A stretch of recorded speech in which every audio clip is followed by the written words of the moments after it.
Hey, good morning, guys. Time is 11:50, almost afternoon or noon. Today is the 8th. It's September 8th.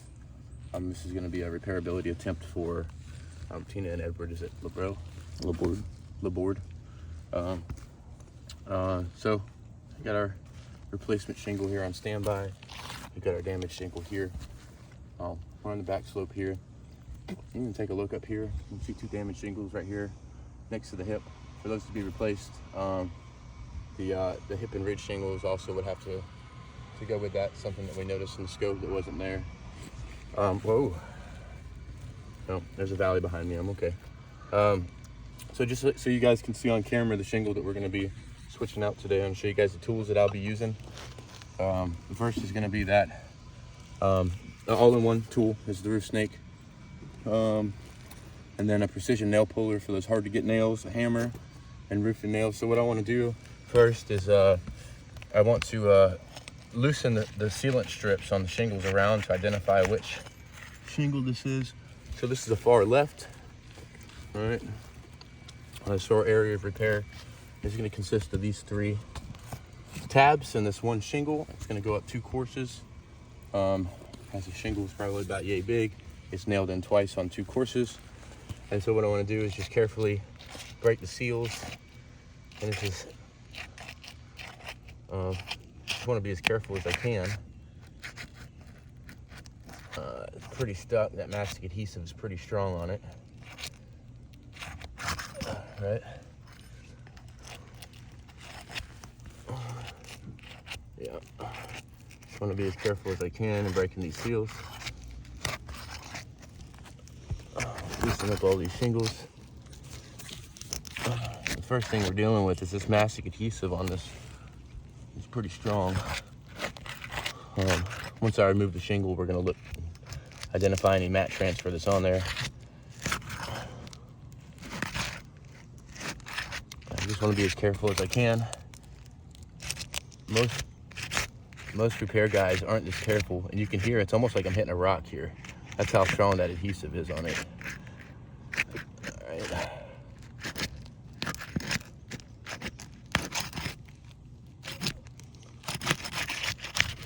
I just want to be as careful as I can. And then we're going to loosen up the shingle itself.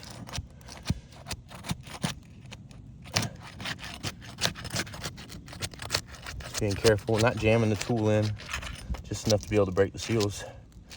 As we haven't done any removing of the nails, we haven't done any manipulating of the shingles or lifting to pull nails out. So what I want to do is get just a general overview either way is fine. So we got the shingle itself that's coming out, and then we got all the shingles on the courses above it that we're going to be having to pull nails out of, right? Mm-hmm. All right. So we got a good before. So I'm going to dig the nails out, pretty sunk in. You go from the bottom, you got a good chance the nail's pulling through. So what I like to do is just barely lift on the shingle, just enough to be able to identify where the nail is at, and then dig it out. And you can see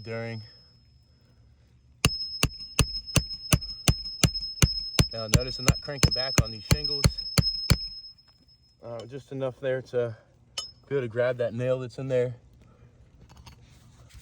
As we're underneath the nail now, we're gonna pull it out. And just like on a brittle test, I'm gonna give it a couple good taps. Let's get a close-up overview of this shingle right here. All right, so you guys can see here up at the top of the shingle where there's actually got some granule loss happening, and you can see on parts here that granule loss is specifically in this point, which means that fiberglass matting is actually broken now. I go over here to the next one. Let's get a good before that. You guys see the condition of the shingle before. All right, we're gonna just slightly lift on it, enough to do the same thing, be able to dig that nail out. And you can see where that stress point is of the shingle being lifted for that nail to come out. And I notice the angle that I'm at. Mm-hmm. I'm not any more than 45 degrees. I'm probably only about 30 degrees actually. Most repair guys aren't this careful. Once again, just like in a brittle test, We're gonna give it a couple of light taps just to see, you know, where those granules are lost. Just to see if there's any fiberglass matting that's being cracked on that. There is, right over there. Let's get a good before of the next one. All right. Oh, there it is. Sorry. Lift it just barely slightly and dig that nail out. So we got the before, we got the during. Tap it just enough to be able to grab that nail out. All right, just like in a brittle test. Once again, we're gonna give it a couple good taps. That one seemed like it cracked pretty decently for the amount of lifting and hammering that was done to it. As you can see, that shingle is actually broken now as well. Let's go on to the next one. Let's get a good before. All right. Looks like there's some granule loss already happening on that one. Maybe this is one that was, well, it was sealed, so it probably wasn't wind damage, but let's go ahead and do the during. You can see at that stress point where the shingle's being bent. And it's not a very good shingle, actually. Probably one of the cheaper ones on the line. Who knows? But we're gonna just carefully dig that nail out and grab it. We're gonna give it a couple taps. And just like on the rest of them, you can see where it's got that brittleness cracking happening. Now we're gonna go up to the one directly above it. All right, let's get a good before of that. All right, get a during. And this is the second course of nails. This has got 2 in it, so you can see at that stress point where it's starting to lose its granules. Give it a couple good taps. It's pretty hot up here. I'm starting to start moving a little quicker so the phone doesn't overheat. Not as hot as it has been, but still hot enough to overheat the phone. All right, let's give it a couple good taps, just like in a brittle test. And you can see up here at the top where that shingle's actually failed. The fiberglass matting is broken on it now. We're going over to the next one. Get a before of it. All right. All right.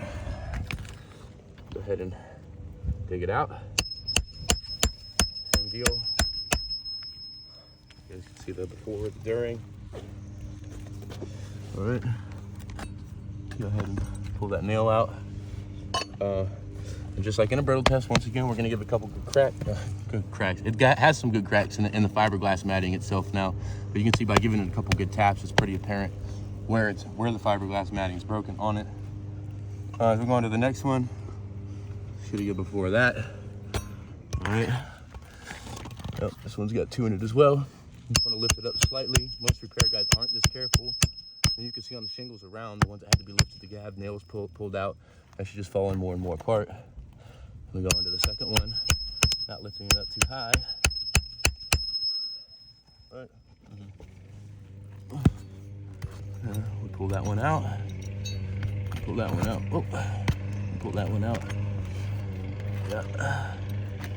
And you can see in that point of stress area up at the top, once we tap it, just like in a brittle test. All right. The next thing we want to do is pull this shingle out. We want to be as careful as we can. And we want to look at the shingle now. So this is a shingle that we're pulling out that we're replacing, but you can see here huge chunks of the shingle from above where the mastic adhesive has actually ripped the shingle above it. And let's see let me turn this off to the side. You can see on this shingle below that we're not replacing, very apparent here. There is mat transfer happening. When we put the new shingle in, this adhesive, because it's not on a level plane, this adhesive will never seal again. Here's where the wind damage shingle was. You can see where that mastic adhesive failed. There's no mat transfer there. But on the ones that we removed that we had to break the seals on, you can see heavy amounts of mat transfer on that. We want to do a visual underlayment inspection as wind-driven rain. And you can actually see here where the underlayment's bubbling up. But that underlayment actually is holding some moisture as well. And then let's get a look above on this course right here. And wow, you can see the amounts of mat transfer here to where these shingles will never seal again. Well, enough about that. Let's go ahead and out with the old, and we already did that. Now we're in with the new. Oh, it's hot up here. All right. And we're gonna slide it up through, make sure it's a correct fit, make sure our reveal's right, make sure it sits in place just right. There we go. All right, I'm gonna be using that roof snake, the all-in-one tool, to install these roof nails.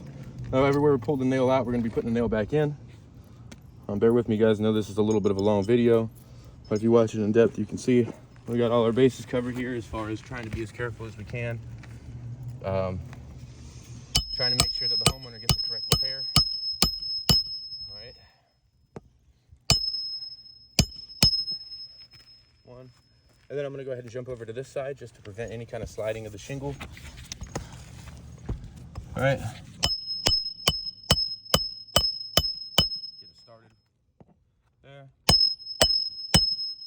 Finish it off and drive it home. Finish off the first course. All right. And you can see where this new mastic adhesive is not sealing at all. Now these shingles are super hot, but because there's mat transfer on these now, they'll never seal because the shingle's never going to be flush with it.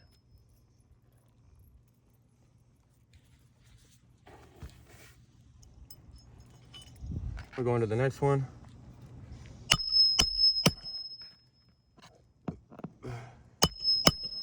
All right, drive that home, and there are 2 nails in this top one over here. All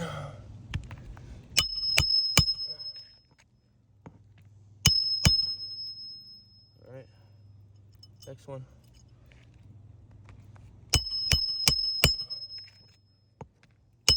And you can see where the granules are just raining off of these spots. All right, on to the next one.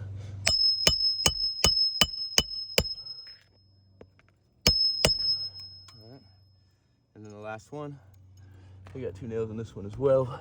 I think they just double nailed it. But since there were 2 there, I'm gonna put 2 back. I wanna make sure it's the same before and after.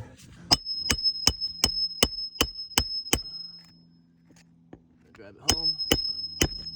So a couple key points here for the adjuster watching. We'll try to keep this as short and sweet as possible. But a couple key points here to look at are mat transfer on shingles, like on so, and you can see mat transfer on shingles that are not being replaced. This is actually where the fiberglass matting under this is actually ripped to the shingle underneath, and that's on all of those. And we can look and you can see where all of those have that mat transfer on the ones that weren't being replaced or repaired. Also on the one shingle that we did replace or repair. So beyond the fact of that, we are dealing with brittleness of these shingles. As there is granule loss, the fiberglass matting is actually cracked. These shingles are no longer functioning. As a contractor, we can't warranty a repair like this. And this repair attempt has failed, as the next 15-mile-an-hour wind that comes by is gonna essentially blow these shingles up and off of the roof. We would ask the USAA wouldn't put their name on a repair like this, as us as contractors can't warrant anything of this nature.